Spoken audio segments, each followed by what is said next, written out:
Hope you're doing good. Micah back with another video. Back here to talk about the iPad Pro M2 version, 6th generation, 12.9-inch beast, and the Apple Magic Keyboard.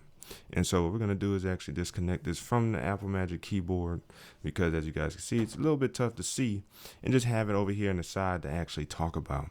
So if you guys are interested in this, as well as some quick new iPad Pro M3, potentially M4 talk, that will also be in this video. So if you guys haven't already, make sure you guys ignite the like button, subscribe to the channel, hit that notification bell. It's all free. That way from videos, and you and I can sit back, check, see what's cracking. It's about 97% of you guys that are not subscribed. We could definitely make a big dent in this channel and the support and the with some more subscriptions, please. So I definitely appreciate the support and you guys taking a shot, taking a chance with me and the content I provide. If you check out the channel, there's a lot here to see, whether it's from Apple stuff to Android stuff to my own personal car journey with my Honda Civic. I have a little limited series car tech on this channel as well. So I would definitely appreciate you guys' support. Now let's get into the video. Let's talk about the Apple Magic Keyboard along with the iPad Pro. The Apple Magic Keyboard is a lifesaver for me. I will tell you that much. I would love to get a keyboard for it, like just like a mechanical keyboard or something to use alongside this, because I do have a tablet stand that I could use, make this a small monitor, and then actually compute that way. But because I don't have that, this is like the second or first accessory I got for the iPad Pro, and I'm so glad I did, because the iPad Pro is a monster with this keyboard. First of all, this material has held up very well, as you guys can see. Of course, you get your little minimal kind of dirt that's kind of hard to clean just because of the silicone material that is a magnet for dust and just debris, and so I don't like that. And then my little oily fingers have been starting to make an impression on the keys, but very responsive, very quick. I haven't had any issues with that. I know Apple may even occasionally send out updates for the keyboard via the iPad Pro once it's connected.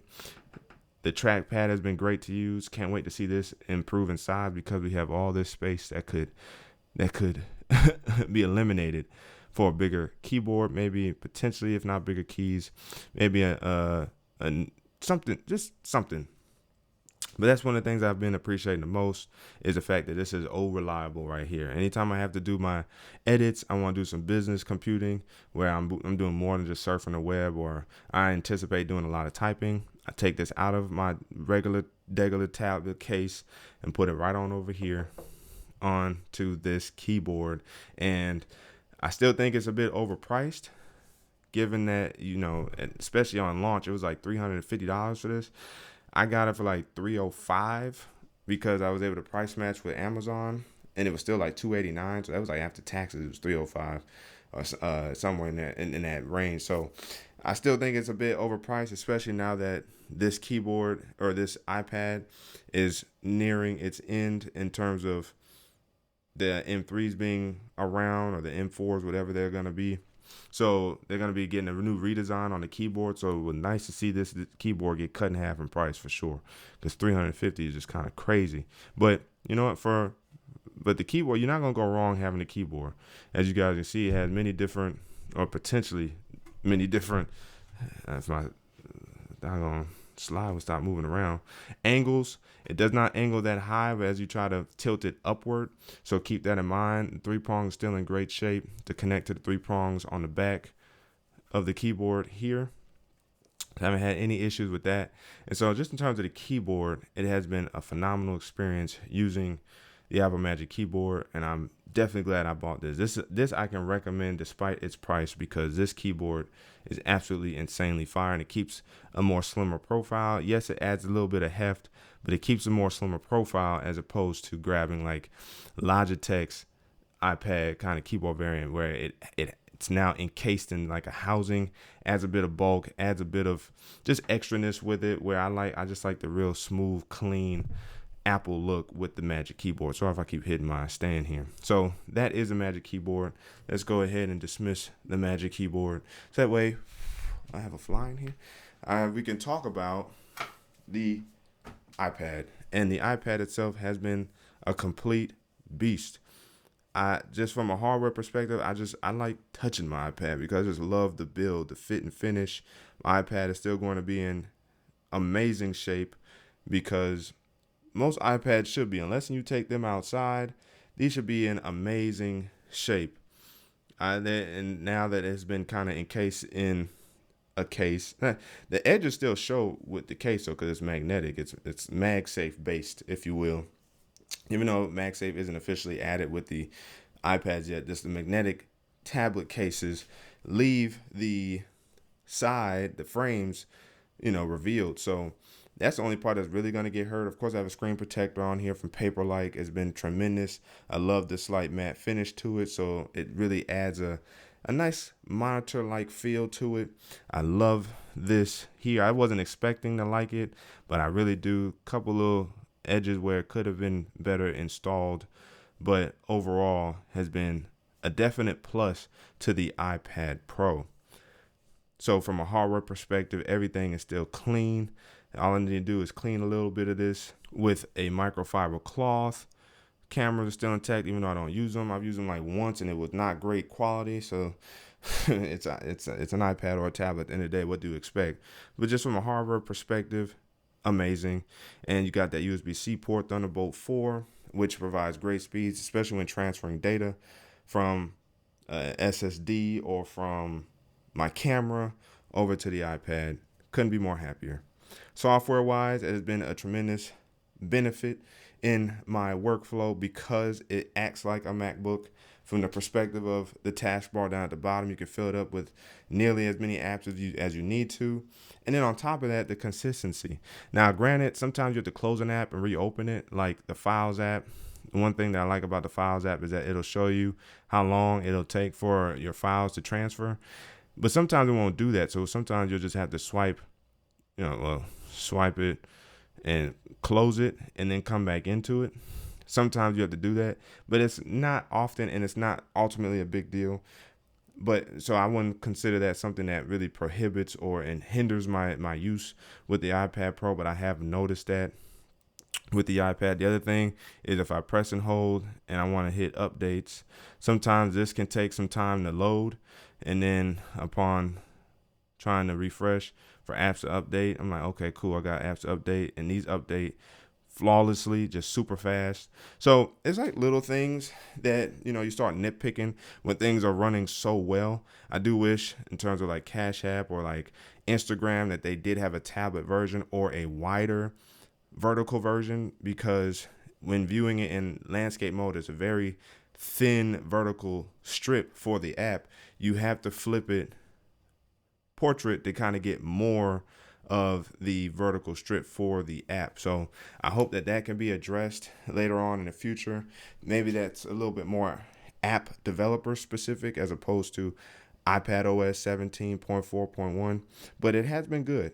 I haven't had any problems with it. DaVinci continues to get better, and I don't know if it's just continually getting better with using the M2, and whether or not that's on DaVinci's behalf or Apple's behalf in terms of optimizing it very well. I've only been seeing more improvements with DaVinci in terms of render times and less jitteriness when it comes to scrubbing through my timelines, and even certain transitions have gotten better with use. The only thing that still has not been solved when it comes to DaVinci is whenever I get a phone call and it pops up on my iPad or my phone, if I answer from my phone or end it from my phone, the audio disappears on the iPad every single time, and I always have to close DaVinci and reopen it.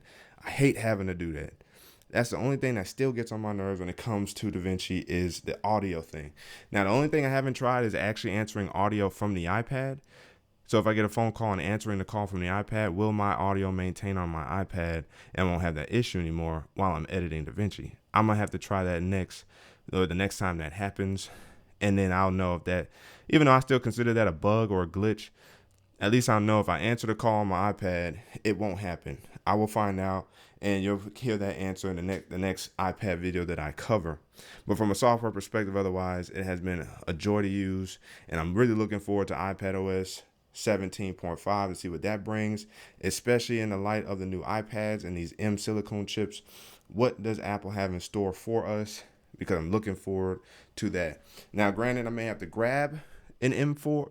Well, I say M4 because Mark Gurman did suggest that Apple could be skipping the M3 and putting the M4 chips in the next round of iPad Pro that are coming out next month. It's in May. So that is very possible that we could see M4 in here instead of M3. Regardless of the case, they have something in store for us with the M3/M4 chips in the new iPad Pros, and I'm looking forward to that. So I definitely like to know your comments down in the comment section below about the iPads, upcoming iPads. Are you thinking about upgrading? Would you potentially be interested in even buying this one? Because I definitely will be upgrading to the iPad, the new iPad Pro OLED or OLED, if you will, because I need that new technology, you know what I'm saying? So that is the software. In terms of battery life, again, I think the iPad has only been getting better with battery life because of the amount of editing I do on a daily basis. Monday through Friday, I edit videos, and yet I continue to have more battery life after I'm done, where I can sit back, chillax, watch content, enjoy surfing the web or reading news articles without having to rush to put this on a charger.